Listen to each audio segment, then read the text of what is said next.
Cuando ustedes vean hablar de retropié, se van a acordar de estas dos siglas principalmente. CC, ¿se me están oyendo? Y AE. ¿Qué significa CC y AE? Significa básicamente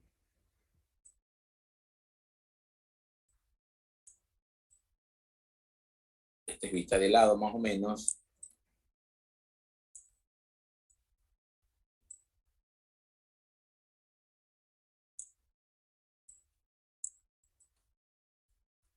Ya.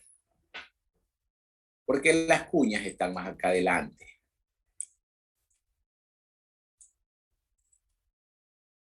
Ya. CC y AE. ¿Qué significa CC y AE? CC significa calcáneo cuboides y AE significa astrágalo escafoidea.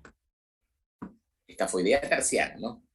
¿Y por qué es importante esto? Porque juntos CC y AE forman esta gran articulación que está en medio aquí, que la vemos aquí, que la vamos a ver con otro, esta articulación de aquí, que se conoce con el nombre de articulación de Chopard. La articulación de Chopard es una articulación que está entre AE y CC. Ya saben lo que es AE, ya saben lo que es CC.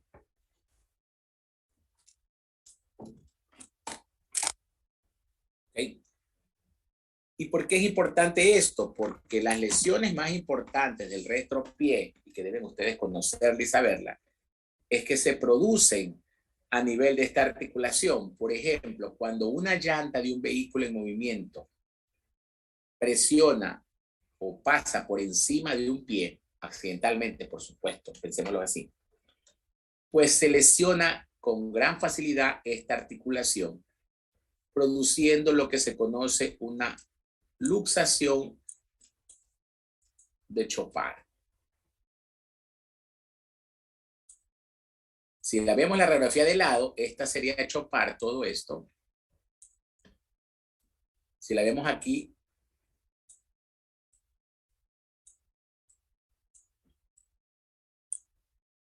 está unida a estas articulaciones por varios ligamentos. Y estos ligamentos en este momento, ¿ya? Y estos ligamentos en este momento se estabilizan perfectamente, y dan estabilidad al mismo. Pero cuando hay un trauma, como el que les dije, o la caída de un objeto contundente sobre el pie, les pongo un ejemplo. Yo tuve un niño, un paciente que le cayó el televisor que estaba en la pared, colgado en el filo, le cayó en el pie. Se puede imaginar un televisor que es grande, que era grande, con una altura importante y caído de filo sobre ese pie, pues le produjo una luxación de Chopard. Pero también puede pasar que puede haber fracturas añadidas en los huesos que conforman este CCIAE. Y ya estamos hablando de una luxofractura de Chopard. Entonces, lo importante es reconocer que la articulación calcáneo-cuboidea y astrágalo-escafoidea forman una articulación importante o una llamada de Chopard. Esta articulación es importante porque se lesiona fácilmente, que puede ser luxación solamente cuando se rompen los ligamentos y los huesos quedan indemnes, o luxofractura cuando añadido a esto está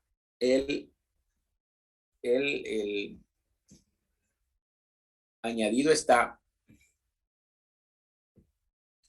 exactamente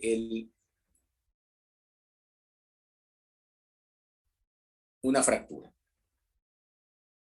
¿Estamos claros hasta ahí, doctores? Doménica de la Rosa. ¿Entendió, doctora? Stephanie. Sí, doctor. Polo Loza, ¿entendiste? Hasta ahí. Sí, doctor. Perfecto. Sigamos con una medida importante que tenemos que hablar.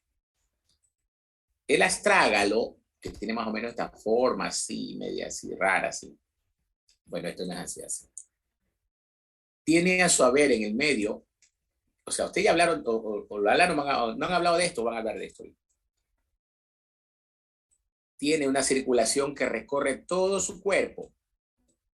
La pongo con rojo para que vean que el astrágalo tiene circulación intrínseca por todo su trayecto longitudinal.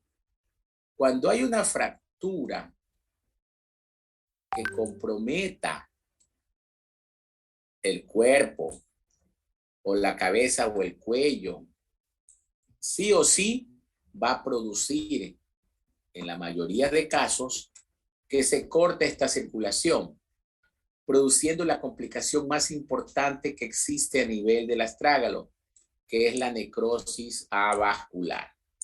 Recordemos que hay huesos en el cuerpo humano que son bien susceptibles a la necrosis avascular, entre esos el escafoide carpiano, acuérdense, escafoide carpiano de la mano. Segundo lugar, ¿se acuerdan la cabeza del fémur en las fracturas intracapsulares? ¿Se acuerdan?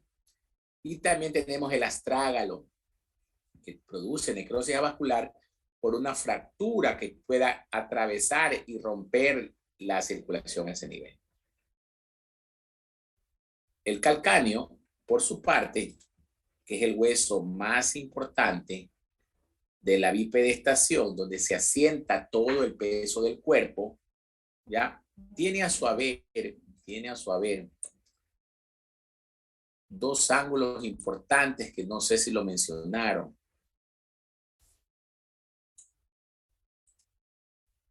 Uno que se llama ángulo de Wöhler, de un bendito alemán, que sirve básicamente este ángulo de Wöhler para verificar qué tanto se aplasta en una fractura. Este ángulo tiene un valor, ¿alguien sabe cuánto tiene? Y tenemos otro ángulo de Guisane,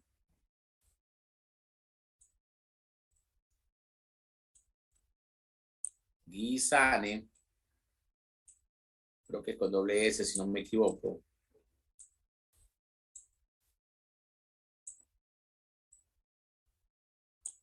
cuyo valor normal es 110.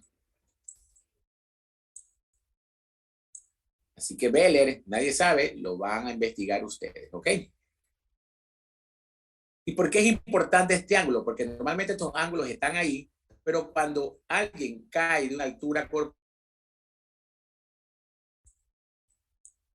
imaginémonos un paciente que comenta con ustedes, para que lo tengan claro, estaba arreglando el techo de mi casa, me resbalé y caí de pie. Cuando le diga al paciente que cayó de pie de una altura importante, puede ser del techo de la casa, de un segundo piso, qué sé yo, piensen siempre en fractura de calcáneo. Cuando se cae un paciente de altura y cae sentado, piensen en fractura de la columna vertebral por aplastamiento. Entonces, este calcáneo se va a comprimir, y eso va a provocar de una u otra manera que se disminuya la altura y estos ángulos que vemos aquí se vayan a disminuir o a aumentar dependiendo del caso. ¿Estamos claros, Polo? Sí, doctor. Esta fractura de aplastamiento la conocen también, doctores, y escúcheme bien, que se lo puedo poner así, como fractura del amante. Ahí todos toman atención, ¿no? ¿Por qué fractura del amante? Porque el amante normalmente cuando llega el esposo de la señora a la casa, se lanza por el balcón o por la ventana y cae de pie como gato y sale corriendo. No le importa en ese momento la fractura, pero normalmente se fractura el calcáneo y sale corriendo, cojeando, o algunos no pueden caminar. Sucede la fractura del calcáneo. Fractura del calcáneo por caída de altura. En este caso, cae de altura para que no le maten o le den un tiro, o para que no, el amante sale corriendo por la ventana o por el balcón y cae de pie. En algunas partes le conocen la fractura del calcáneo como por aplastamiento, como fractura del amante. ¿Ok? ¿Estamos claros? ¿Pregunta hasta ahí? A ver, Arizaga, quite esa sonrisa de su cara y dígame, a ver. ¿Entendió? No, sí. Sí. ¿Le impactó lo del amante? Sí, me parece gracioso. ¿Le parece gracioso? Sí, así es. Pregúntale al marido a ver si le parece gracioso eso. Pero bueno, Leonela, ¿entendió? Sí, doctor. Ya. Entonces, más o menos con eso tenemos lo más práctico que deben de saber de astrágalo y calcáneo. ¿Ok? Listo, doctores. Voy a enviarles. ¿Ya le tomaron foto? Porque voy a cerrarla. ¿Me avisan ya? Ok. Ahora sí, quiero escucharles hablar la parte importante a ustedes, ¿no? Importante me refiero a lo que van a hablar el día de hoy. Los escucho.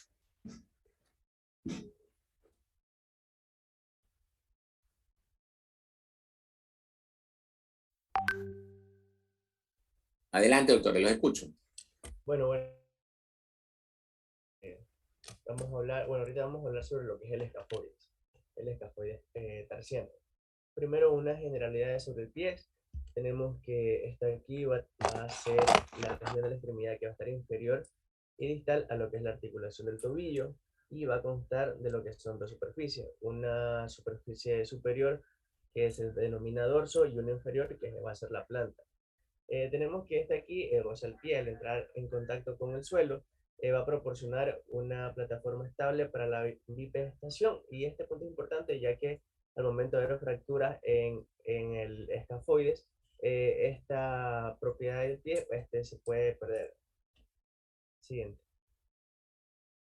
Bueno, ahora generalidades sobre lo que es el escafoides. Este hueso también se lo denomina el navicular y va a tener lo que es una forma de barco, que bueno, es la imagen de la derecha que está como con blanco, ese viene a ser el escafoides.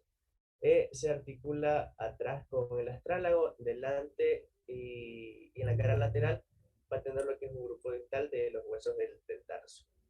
Esta aquí va a presentar lo que es una tuberosidad redondeada prominente, que esta aquí va a servir para la inserción del tendón tibial posterior. Sigue. Bueno, la fractura del escafoide en sí tenemos que, por lo general, son poco frecuentes. Son causadas por lo que es un mecanismo de torsión, un mecanismo de flexión y también por mecanismo de inversión y de eversión. Como dije, cuando va a haber una fractura a este nivel, en este hueso del escafoides, va a provocar lo que es una estabilidad de la parte media del pie y el tratamiento debe ser anatómica para restaurar lo que constituye el soporte de la columna vertebral del pie. Sí. Para el diagnóstico tenemos que va a ser clínico, vamos a evaluar lo que es primero el mecanismo de lesión, ya que en estas fracturas va a haber una clasificación que ya la vamos a mencionar más adelante. El paciente va a presentar lo que es un dolor a nivel medio del pie y en esta región va a haber lo que es edema, una deformidad y una impotencia funcional. Se pueden dar imágenes radiológicas, se van a pedir imágenes radiológicas como una anteroposterior, lateral y oblicua del pie y una TAC. Siguiente. Bueno, aquí como dije va a haber lo que es una clasificación que básicamente se da por lo que es el mecanismo en la que se produce esta fractura.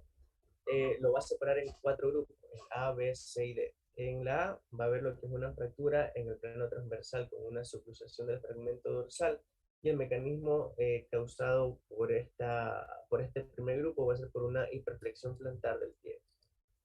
Siguiente. En el grupo B tenemos que aquí la fractura va a ser lo que es en el plano sagital con una subluxación dorsal y medial del fragmento interno del antepié, por lo que el mecanismo de esta fractura va a ser por inversión y por una torsión del antepié. En el grupo C tenemos que va a haber una fractura con inmuta del cuerpo del escafoides asociada con desviación en vago del antepié y una lesión de la articulación calcáneo-cuboidea. El mecanismo de este grupo es por eversión y torsión del antepié. Y el grupo D, este aquí va a ser por una fractura en avulsión de la tuberosidad del escafoides y la fractura va a ser por una eversión. En la atención inicial que se da de estas fracturas, pues primero se da analgésicos para el dolor, después viene lo que es la inmovilización con una férula posterior de yeso, elevación del miembro y aplicar hielo para lo que es la desinflamación.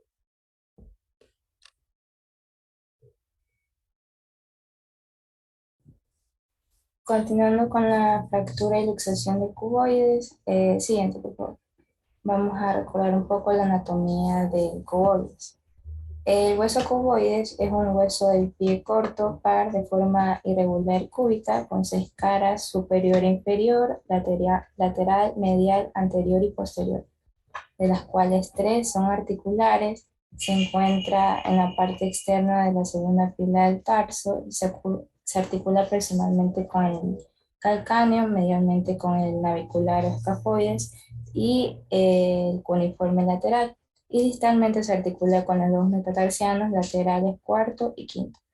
Se forman respectivamente así las articulaciones calcáneo-cuboidea, la cúneo-cuboidea y la tarso-metatarsiana con el cuarto y el quinto metatarsiano, siendo todas estas articulaciones del tipo sinovial planas. Así es como el hueso cuboides va a formar parte tanto de la articulación del Chopard, que separa retropié de medio pie, y de la articulación del Lisfranc, que separa medio pie ante pie.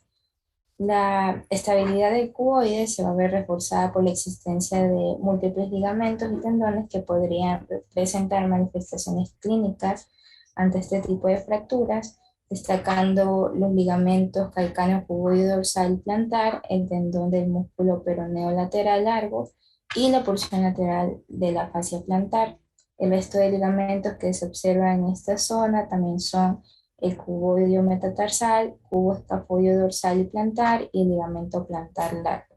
Estos ligamentos son más tensos en la zona dorsomedial que en la parte plantar lateral, y además de realizar acciones esenciales en el pie, también desempeñan un papel importante en el mantenimiento de la estabilidad lateral del tobillo debido a su anatomía única y la ubicación de estos, también a estar sometidos a grandes cargas por la hipersolicitación. Siguiente, por favor. Ya, con respecto a las fracturas del cuboides, estas son raras y representan un 5% de las fracturas del tarso. La morfología compacta, la localización del cuboide y su íntima relación con los demás huesos hace que sea vulnerable a sufrir lesiones asociadas a otros huesos del pie. Las lesiones de las articulaciones del tarso se presentan con mayor frecuencia en pacientes jóvenes debido a accidentes de alta energía, aunque también pueden aparecer como consecuencia de traumatismo de baja intensidad. Siguiente, por favor. En función del mecanismo lesional, pueden distinguirse las lesiones del cuboide por traumatismo directo, debidas a caídas desde grandes alturas con el pie en flexión plantar y a la aplicación directa de fuerzas axiales y rotatorias sobre la columna lateral del pie. Las fracturas del cuboide derivadas de un mecanismo indirecto que pueden presentarse como consecuencia de compresión de cuboides entre el calcáneo y el cuarto y quinto metatarsiano cuando el pie se encuentra en flexión dorsal y eversión, que a este mecanismo se lo denomina como mecanismo de cascanueces y va a ser más frecuente. Luego tenemos la existencia de un movimiento forzado de inversión del tobillo, el cual provoca una fractura de cascanueces inversa como resultado de una fuerza de distracción aplicada en la región lateral del medio pie. Y por último, la presencia de solicitaciones mecánicas repetitivas en el tendón del músculo peroneo lateral largo a través de la ranura del hueso cuboides, que esta fuerza da lugar a las llamadas fracturas por estrés, que suelen presentarse cuando existen cambios degenerativos en el tejido óseo. Siguiente, por favor.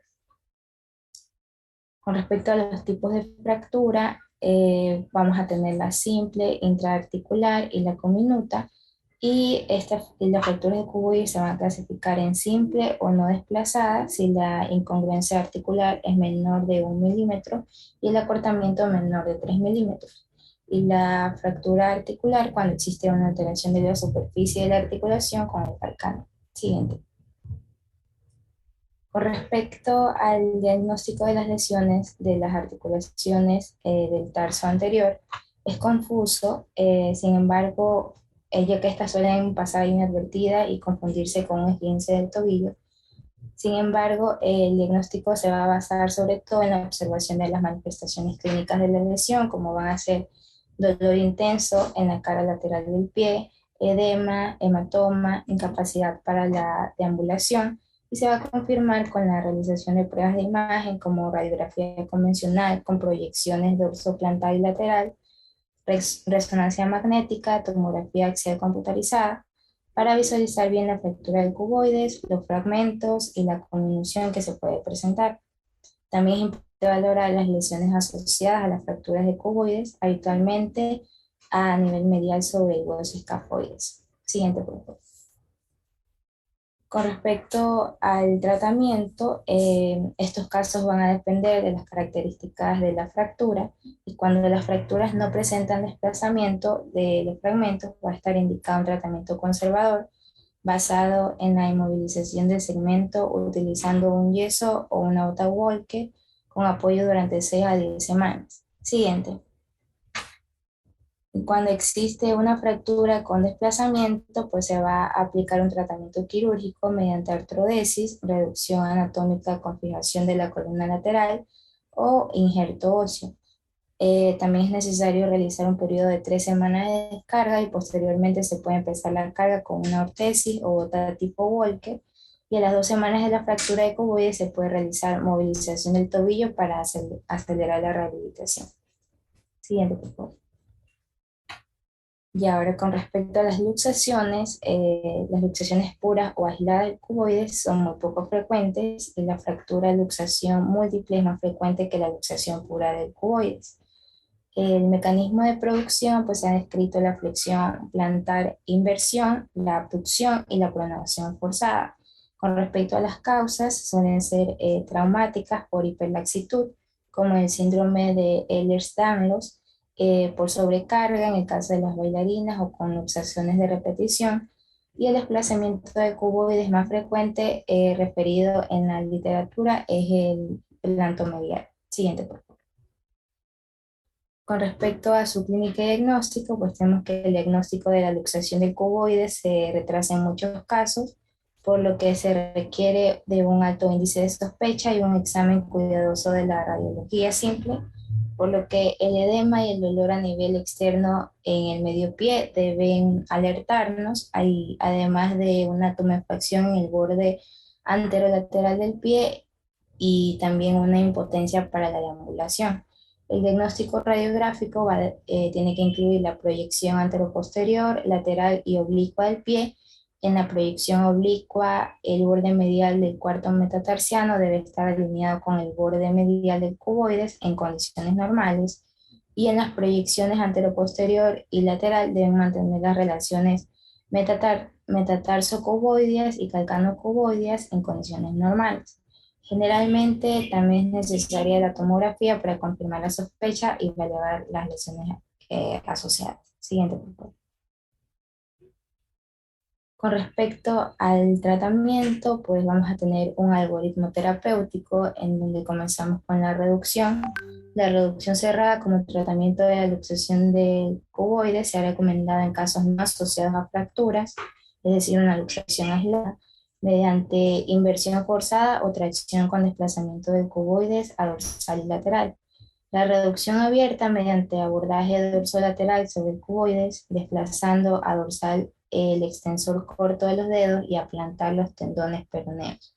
Esto va a permitir valorar el desplazamiento y las posibles partes blandas interpuestas, y se ha descrito la interposición del tendón peroneo largo entre la base del quinto metatarsiano del cuboides, impidiendo la reducción, por lo que la maniobra de reducción más repetida es la inversión del pie para aumentar el espacio entre las articulaciones pericuboideas y poder movilizar el cuboide en sentido inverso a la luxación, es decir, hacia lateral y dorsal.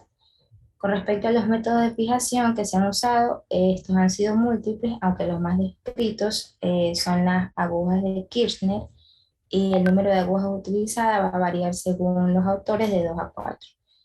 Otros métodos que se han utilizado son los tornillos y las técnicas de reconstrucción de ligamentos. Y en relación con el tratamiento postoperatorio, los diferentes autores publican diferencias en el tiempo de inmovilización, en la carga protegida con férula y el momento de la retirada del material de osteosíntesis. Dicha variabilidad puede deberse a las diferentes lesiones asociadas a la luxación de cuboides y todas mantienen un periodo de inmovilización de 6 a 8 semanas junto con el tratamiento postoperatorio. Gracias. Siguiente. Ya, siguiendo con la exposición, yo les voy a hablar acerca de las fracturas y las luxaciones de la cuña, donde vemos que las fracturas y luxaciones de las cuñas normalmente se observan junto a lo que son lesiones tarsometatarsianas. Vemos que las fracturas y luxaciones de estos huesos requieren una fuerza intensa que usualmente dejan como consecuencia graves lesiones ligamentarias a la bóveda plantar. Vemos que el dolor se localiza sobre la región cuneiforme o tarsometatarsiana del dorso del pie.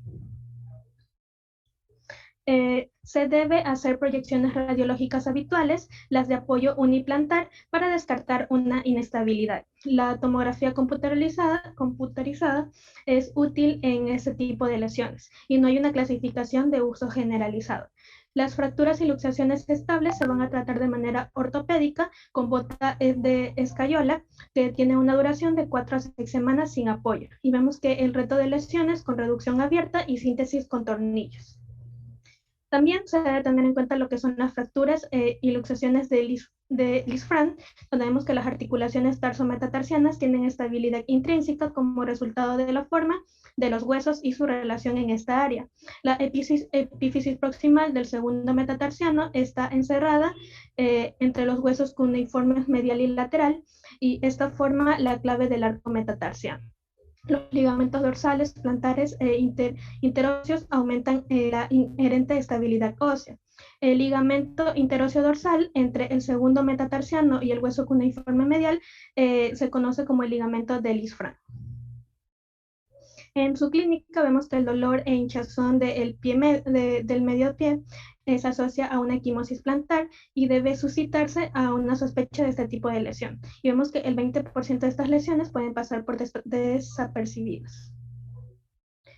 También se tienen que realizar estudios de imagen que deben incluir lo que son las radiografías anteroposteriores, laterales y oblicuas del pie. Vemos que va a haber un desplazamiento mayor de 2 milímetros entre la cuña medial y la base del segundo metatarsiano, que indica una inestabilidad. También se tiene en cuenta lo que es el signo de la mancha, que es un hallazgo patognomónico que puede verse en las radiografías entre la primera y la segunda base de los metatarsianos y representa una fractura por abolición, que se da en la base del segundo metatarsiano, que se va a dar por el ligamento de Lisfranc. Ante la ausencia de hallazgos en la radiografía en descarga y ante la sospecha clínica, estaría indicada la realización de radiografías en carga. Y vemos que en la TC se puede usar para visualizar mejor los patrones de la fractura. El uso de la resonancia magnética también tiene su importancia porque ayuda a identificar las lesiones ligamentosas y en las partes blandas. Tenemos una clasificación que es la clasificación de Meyerson, que es actualmente más utilizada y describe 3 tipos de lesión. La tipo A, que supone un desplazamiento de los 5 metatarsianos con o sin fractura en la base del segundo metatarsiano. Y el desplazamiento suele ser lateral y dorsolateral. El tipo B, que está indemnes, una o más articulaciones, donde vemos que las B1 presentan un desplazamiento medial, las B2 presentan un desplazamiento lateral y pueden afectar a las articulaciones entre las cuñas y el primer metatarsiano. La tipo C son lesiones divergentes y pueden ser parcial, que es la C1, o completas, que es la C2. Y son lesiones de alta energía y se asocian con importante tumefacción y alto riesgo de síndrome compartimental. En el tratamiento vemos que más aceptado consiste en la reducción anatómica de la luxación, ya sea por métodos cerrados o abiertos. La artrodesis primaria deberá reservarse para casos de una gran cognición y desplazamiento. Y en las lesiones estables o en casos de desplazamientos de tratamiento ortopédico consiste en el botín o el yeso u ortesis, que se va a dar durante 6 semanas y el reinicio gradual de la carga. Y en los casos en los que existe desplazamiento de los huesos afectados con pérdida de la congruencia articular, lo más recomendable es el tratamiento quirúrgico con reducción abierta y fijación interna de las columnas afectadas. La fijación puede realizarse con agujas de Tirsnays, tornillos de 3,5 milímetros canulados o no, o también con placas dorsales e incluso con la ayuda de fijación externa. Es importante controlar la inflamación y el edema para poder así elegir el momento más adecuado de la intervención y así evitar problemas cutáneos. La inmovilización y la descarga postoperatoria se oscila entre las 6 y las 8 semanas. Gracias.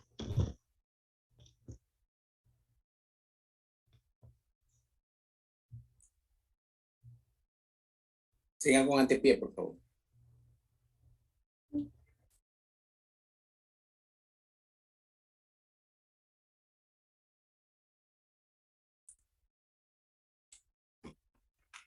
¿Sí me oyeron?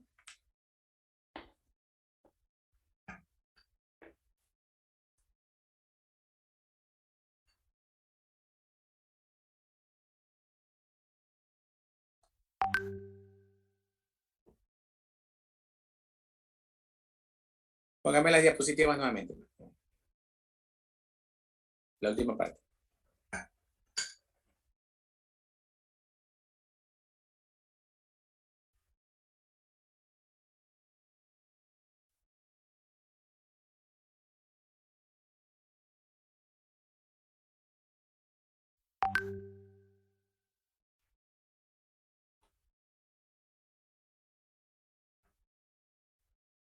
La anterior. La 24, póngase.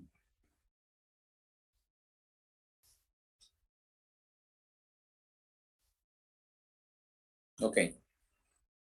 Preguntaba quién va a hablar de antepié. De los dedos y los metas.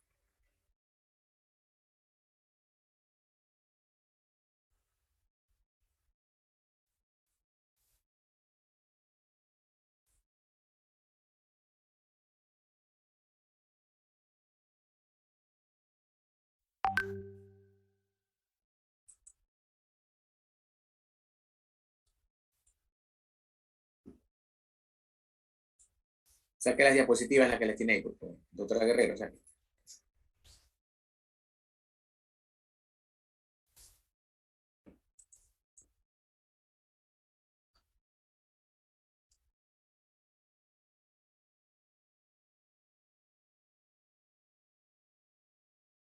¿Qué pasó?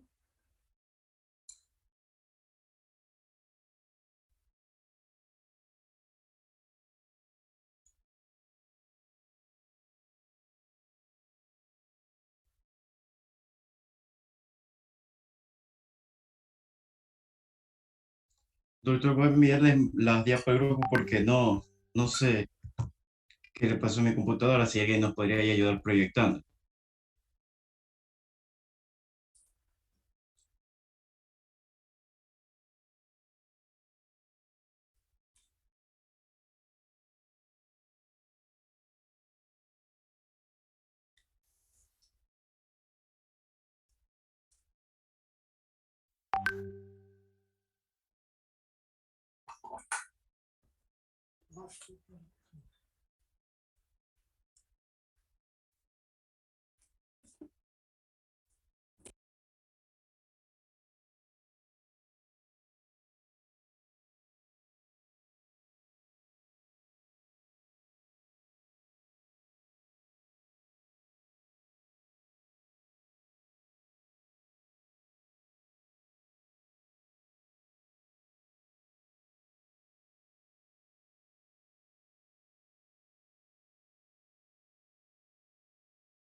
¿Qué pasó? ¿Tienen o no tienen? Si no, para ponerle cero Sí, nomás. Sí sí, ya, tenemos. ya. Explicar yo. Lo que pasa es que yo tengo un problema con la computadora porque Ya, es pues nueva. me dice que la vas a pasar y no la pasan. Ah, que alguien los pase. Ya la pasé, doctor, disculpe. ¿Y qué es eso, Ya. fractura de antepié? ¿Qué es eso?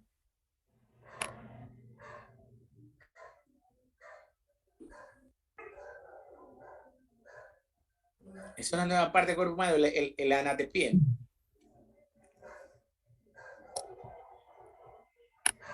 Solamente hace que todo lo que está dentro probablemente esté muy mal. saben de lo que escriben.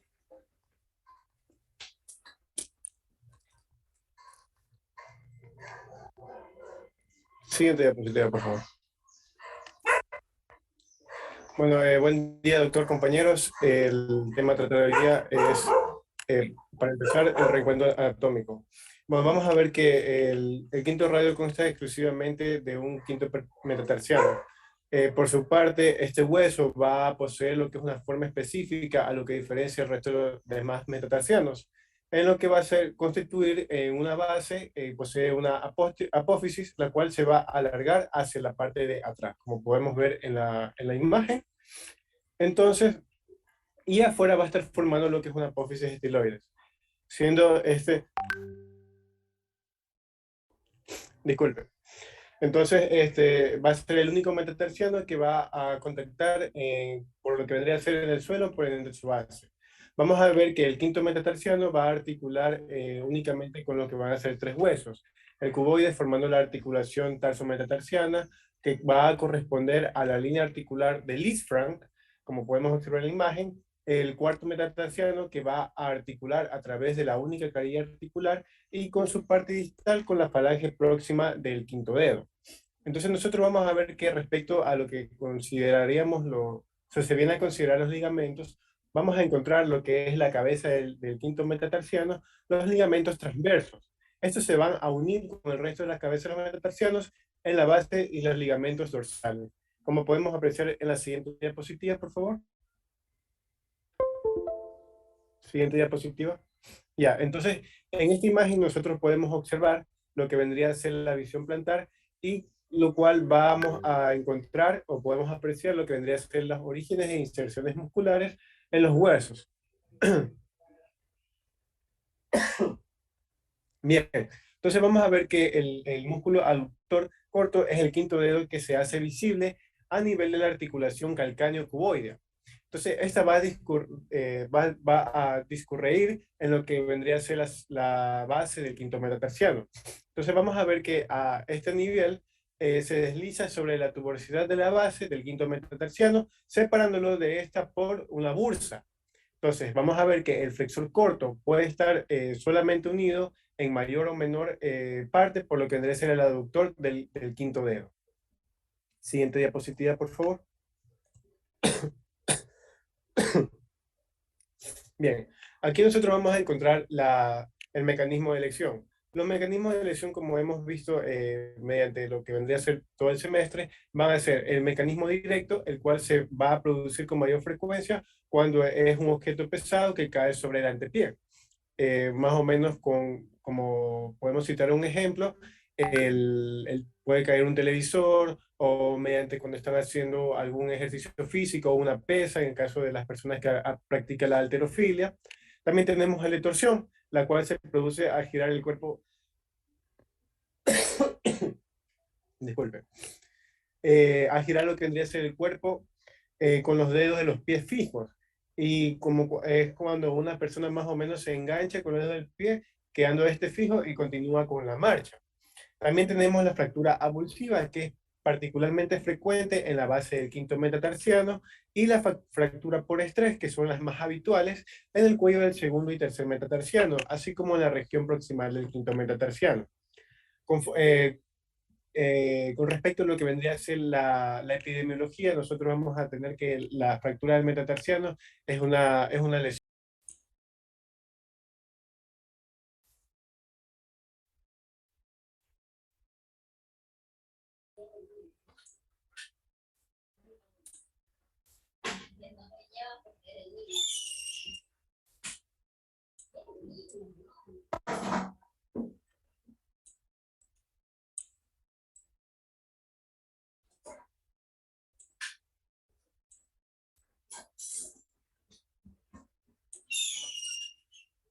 Parte del antepié,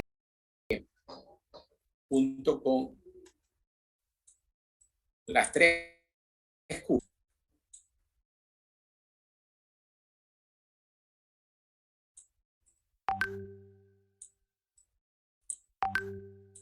Y el hueso cuboides. Acá viene el escafoides. Acá viene el Astrágalo y acá viene el calcáneo, ¿no? Entonces, ¿se me están oyendo? Sí, doctor. ¿Se me escuchan, doctores? Sí, doctor. Sí. Ok, ya.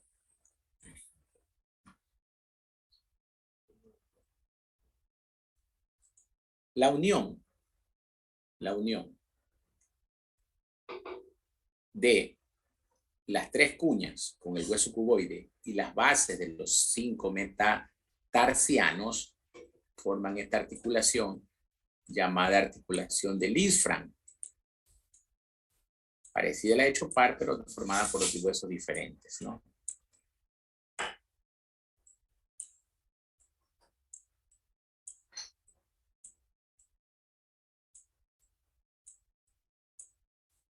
Lisfranc. La articulación de Lisfranc, o formada, repito, por las tres cuñas, por el hueso cuboides y por la base de los 5 metatarsianos. De la misma manera que Chopard, está unida muchas veces por ligamentos que unen entre sí y que por algún traumatismo importante, así mismo trauma directo, caída o aplastamiento de un vehículo en movimiento, provoca que se separe de su sitio de Lisfranc, o si se añade alguna fractura en cualquiera de los huesos que también forman parte de esta articulación, se conoce como luxofractura de Lisfranc. Importante saber porque es frecuente, yo diría que entre Chopard y Lisfranc es más frecuente de lesionarse, obviamente porque está mucho más a la periferia y mucho más puede provocar algún tipo de dolor. Perfecto. De los metatarsianos que estamos hablando, el que tiene una característica importante, principal, es el quinto metatarsiano. Este es el primero. ¿Por qué? Porque el quinto metatarsiano, en toda la punta, se inserta el tendón del músculo peroneo lateral corto. Peroneo lateral corto. ¿Y por qué es importante? Porque este músculo, cuando hay un tratamiento, cuando hay un trauma por inversión forzada al voltear el pie, pues provoca de una u otra manera de que este tendón jale el fragmento y puede provocar o una fractura de la base del quinto metatarsiano o puede provocar una abulsión. Imagínense más o menos que el tendón esté así y que se traiga un pedacito de hueso más o menos así y el resto de hueso siga así. ¿Ok? Esta fractura de la base del quinto metatarsiano se conoce como fractura de Jones. Se escribe Jones.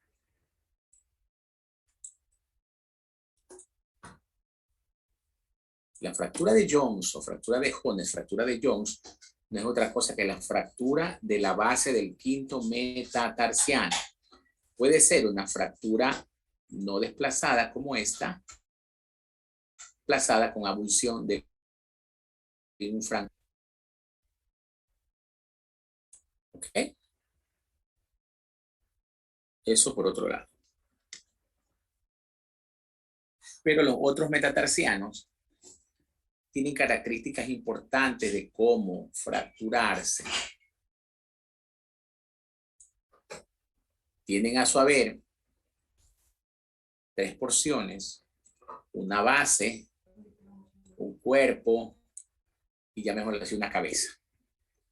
Los metatarsianos se pueden lesionar por esas circunstancias, base, cuerpo y cabeza. Y esto provoca de una u otra manera que pueda haber una fractura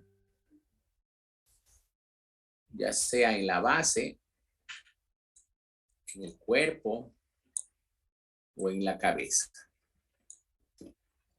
Entonces, cuando hablamos de fracturas de metatarsianos, hablamos principalmente de fracturas típicas del quinto metatarsiano, que es la fractura de Jones, por la condición importante de que está el tendón de peroné lateral corto, y también aparte por una fractura del cuerpo, de la cabeza o de la base de las otras. No quiere decir con esto de que no se puede fracturar la cabeza del quinto metatarsiano o el cuerpo. Es importante decirle que entre todas las fracturas de los metatarsianos, la más frecuente es la fractura de Jones. ¿Ok?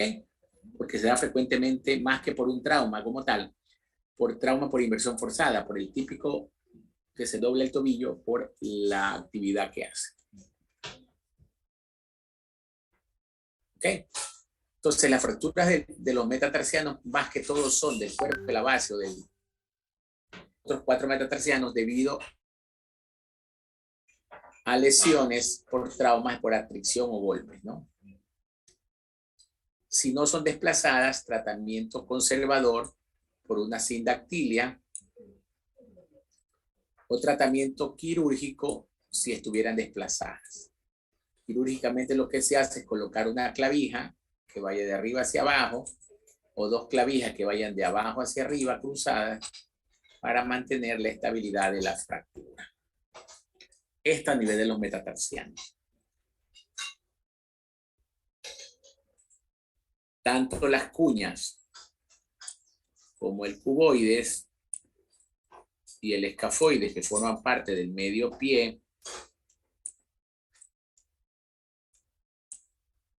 pueden fracturarse la mayoría de veces, raramente, pero se fracturan por traumas directos sobre su pie, sobre todo caídas de objetos contundentes sobre su pie.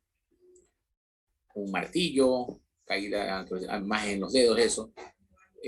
Ya lo hablaba de un vehículo en movimiento, caída de una puerta grande, caída de un objeto grande de una altura importante sobre el pie, pueden provocar fracturas en estos 4 huesos, 5 huesos.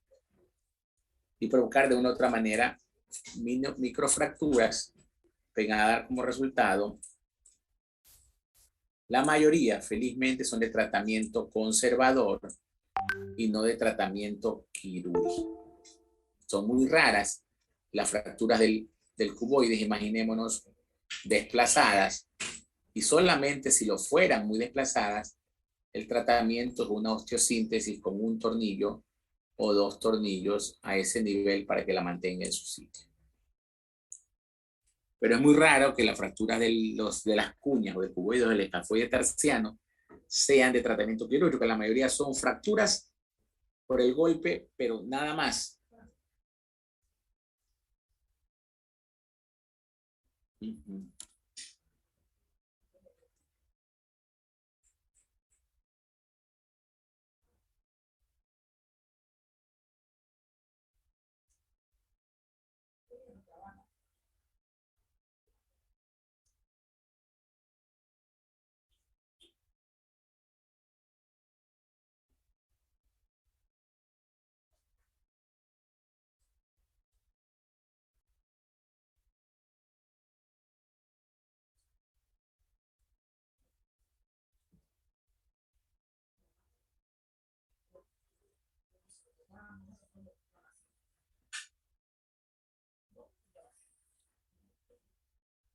¿Está claro hasta ahí? Y las falanges, que son distales, tienen una característica importante porque son de la misma forma que a nivel de la mano. El pulgar o dedo gordo tiene solamente 2 falanges, a diferencia de los otros dedos que tienen 3 falanges normales.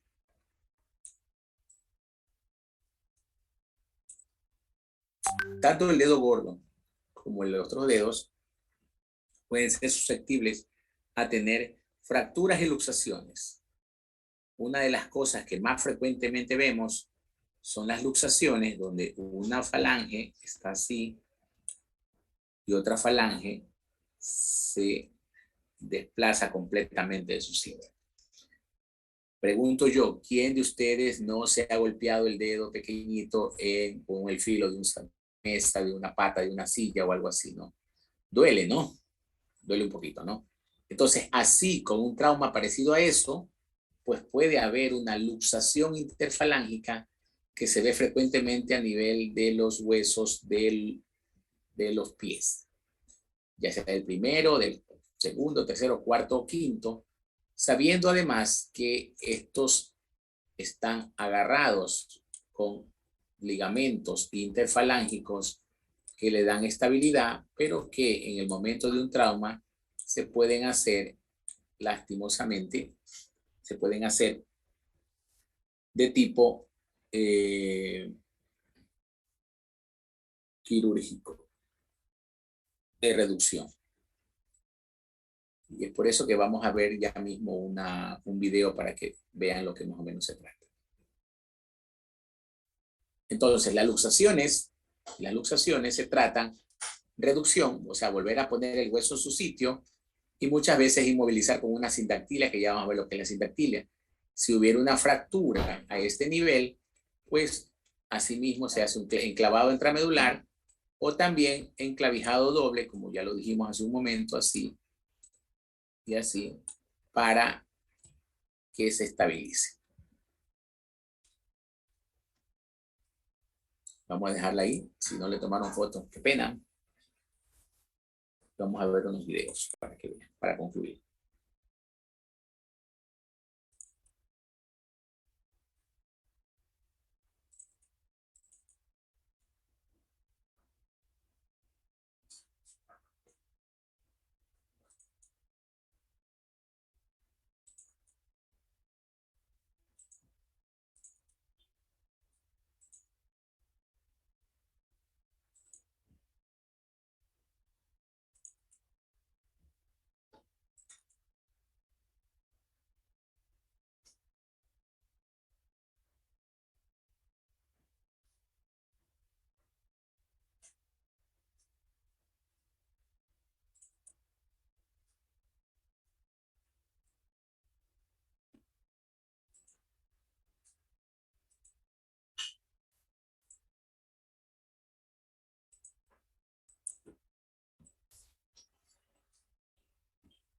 Mostrando los huesos, el calcáneo, el astrágalo, el escafoides, el AE, las tres cuñas, los metatarsianos, el cuboides, junto con el calcáneo, que era CCAE.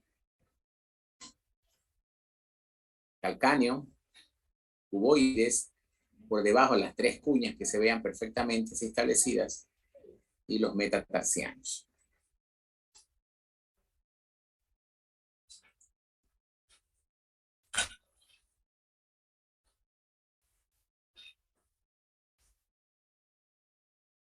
Tratemos de ver lo que son las articulaciones del pie,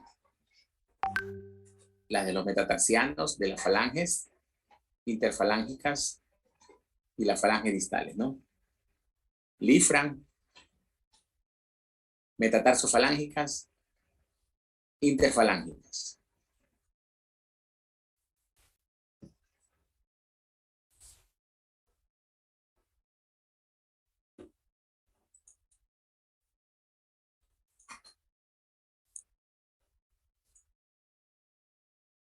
Son videos rápidos para que vean más o menos. Aquí se va a ver básicamente los dedos, la falanges proximal y la falange distal en el dedo gordo, que tiene dos nada más.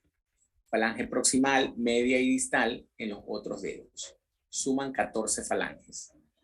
La articulación metatarsofalángica, las articulaciones interfalángicas. Dice que mejor es viendo, ¿no?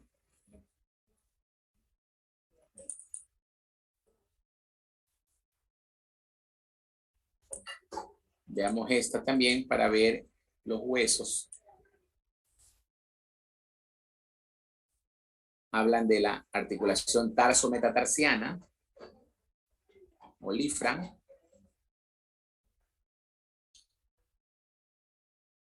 La curvatura que tienen los huesos a ese nivel. La curvatura del arco plantar.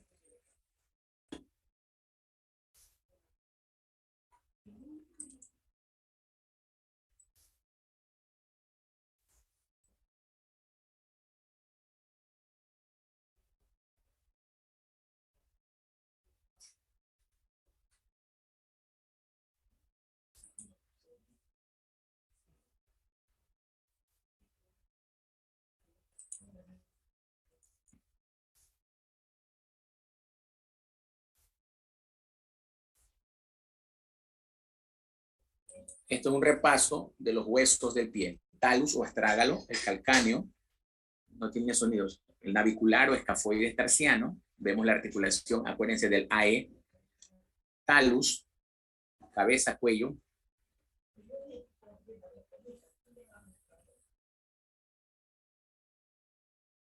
Carilla articular del talus o astrágalo, donde va la tibia.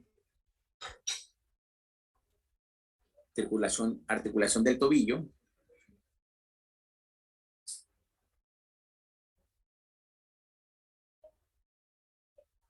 La sindesmosis que vemos ahí. Sindesmosis posterior, cómo hace la articulación reina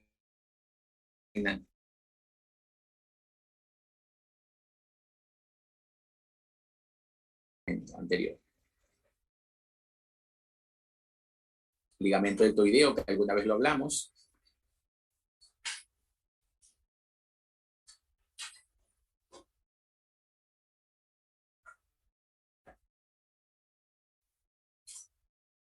Cuando se sale su sitio, una luxación. Vemos ahí disecado la cápsula de la articulación del tobillo.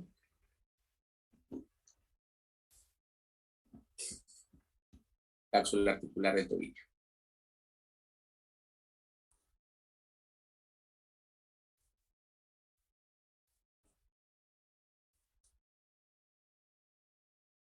Las cuñas o cuneiformes y el hueso cuboide, que se articula, ya se acuerdan, con calcáneo CC, calcáneo cuboide.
Ligamento deltoideo.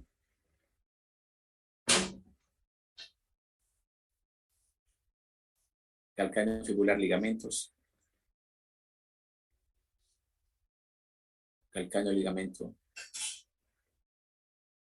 Seno del tarso.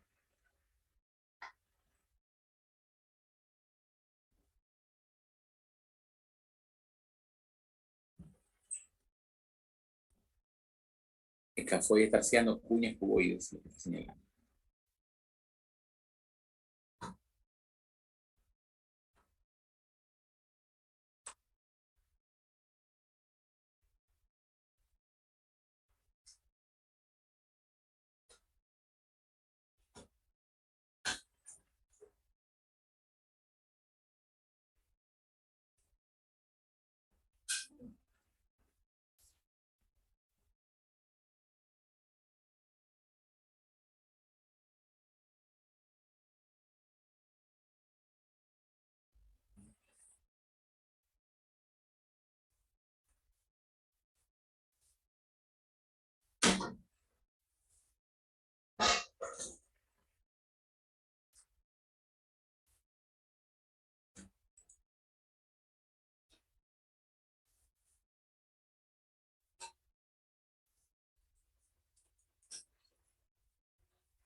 una revisión de los sitios del pie,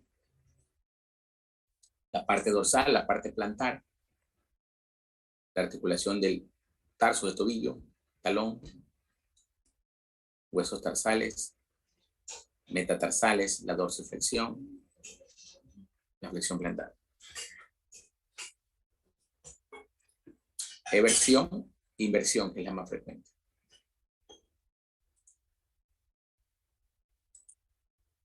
Yo tengo un video bonito, déjenme ver si lo encuentro.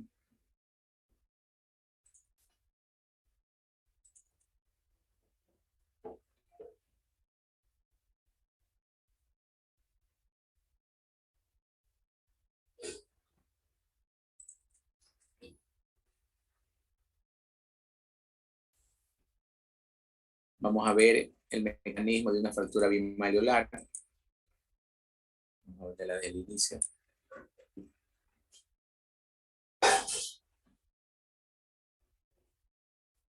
Veámosla de nuevo.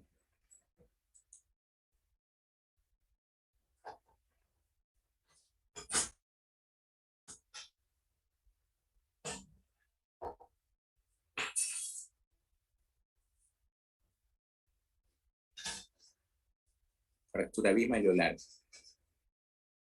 Una tipo B de Weber con una fractura del malleolo tibial.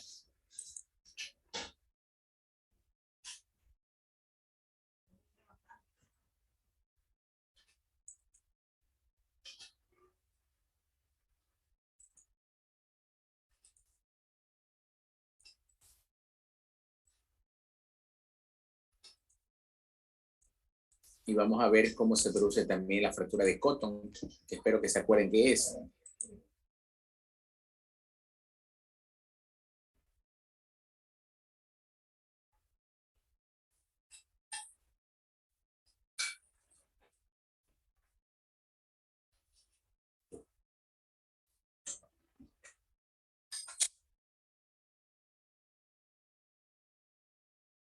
Fractura del malleolo perono suprasintesmal, tipo C de Weber, fractura del malleolo tibial y fractura del canto posterior de la tibia. Fractura del canto posterior de la tibia. Forman 3 malleolos, también llamada fractura trimalleolar o fractura de Cotton.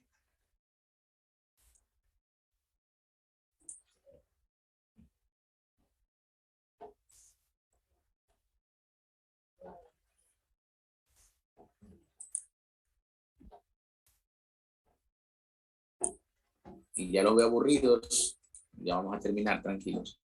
Quiero que vean cómo se inmoviliza una fractura del dedo del pie.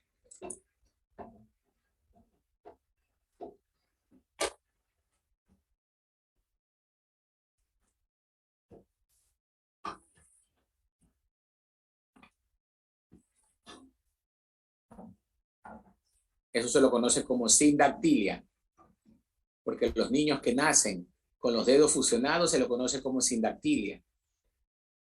Y en el tratamiento se llama sindactilia porque fusiona el drapo para que el uno haga de férula del otro, para que el uno inmovilice o estabilice al otro. Ahí está recortando el algodón, le ponen algodón en medio de los dedos para tratar de, y eso es una sindactilia, tratamiento de una fractura y o luxación de una interfalángica o una fractura de dedo del pie. Se le puso algodón en la punta, entre los dos dedos, y se lo dejó claramente ahí, inmovilizado con un esparadrapo. Bien, ¿alguna duda, doctores, o pregunta? Veamos este, para terminar.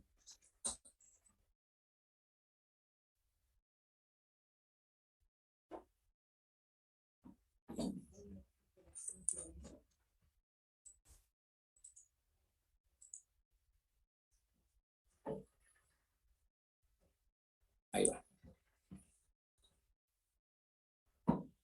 Dislocación de los dedos. Mire, del dedo gordo, los dedos grandes.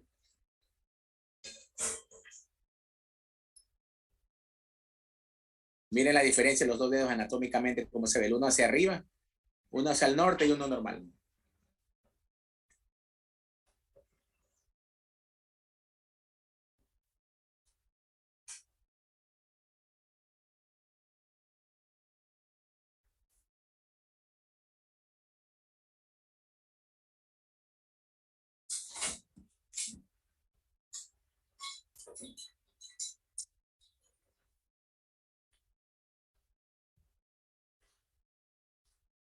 Miren la luxación del primero y el dedo del segundo falange.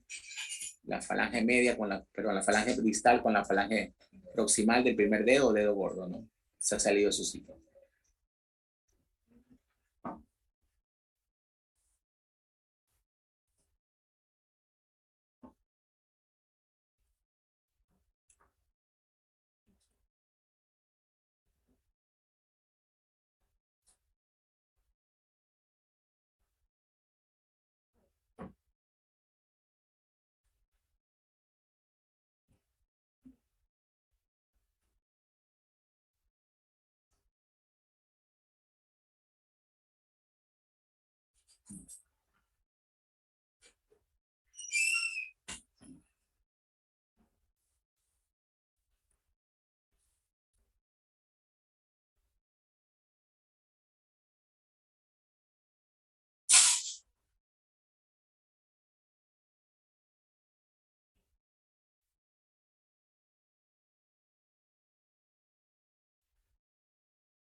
Lo último que tiene que ver con la clase de hoy.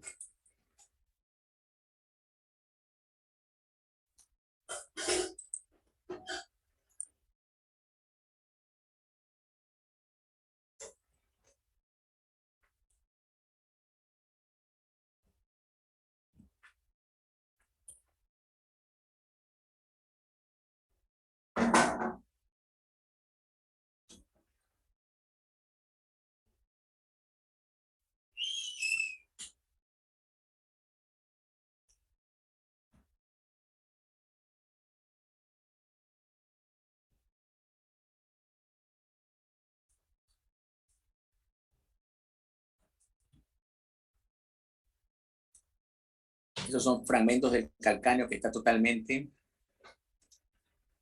aplastada, localizando la subastragalina, que es lo que se ve de blanco allá, al fondo.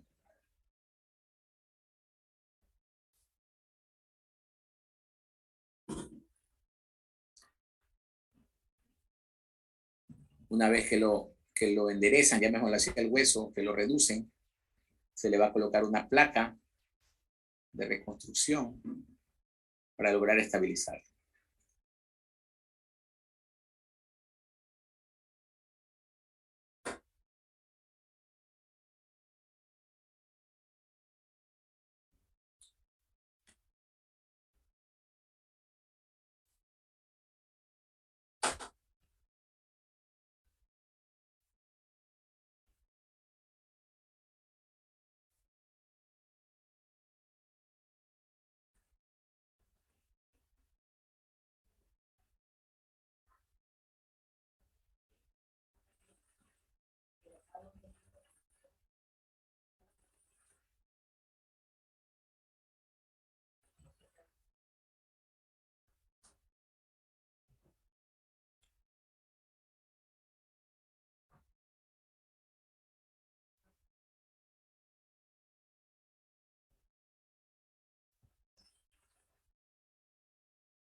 Bien, ¿qué les pareció? Interesante, ¿no? Obviamente al que le gustara la cirugía o la trauma en algún momento, pues eh, puede que le guste un poco más y algunos otros no. Ojalá que a nadie le guste para que nadie más sea traumatólogo.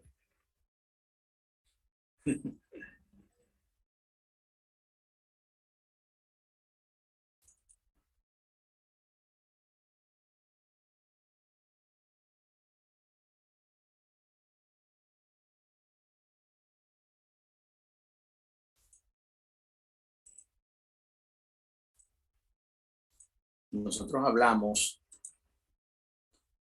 de una de las principales complicaciones que tiene el talus o astrágalo. Vamos a ver algo de eso.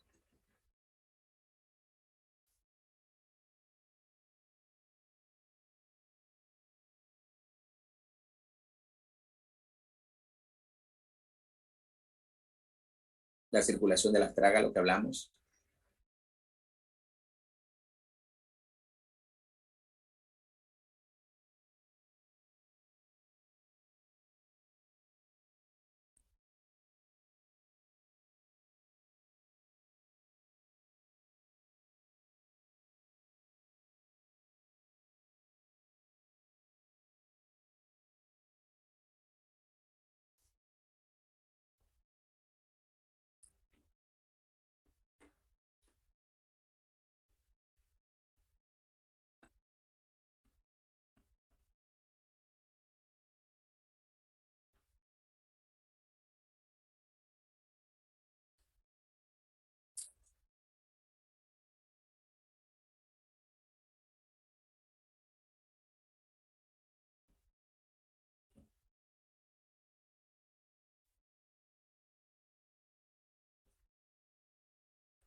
Ok. Bien, doctores, nos vamos a quedar ahí. ¿Alguna pregunta, alguna duda que tengan? El examen es hasta el día, hasta la parte del pie que hemos hablado. El examen es la próxima semana. ¿Qué día es con ustedes? ¿Jueves o viernes? Ya revisaron la Viernes, fecha. viernes, si no me equivoco, Qué suerte que estaba. tienen. Viernes a las 9. Perfecto. Como todos nos quedamos ahí, con ustedes ya está.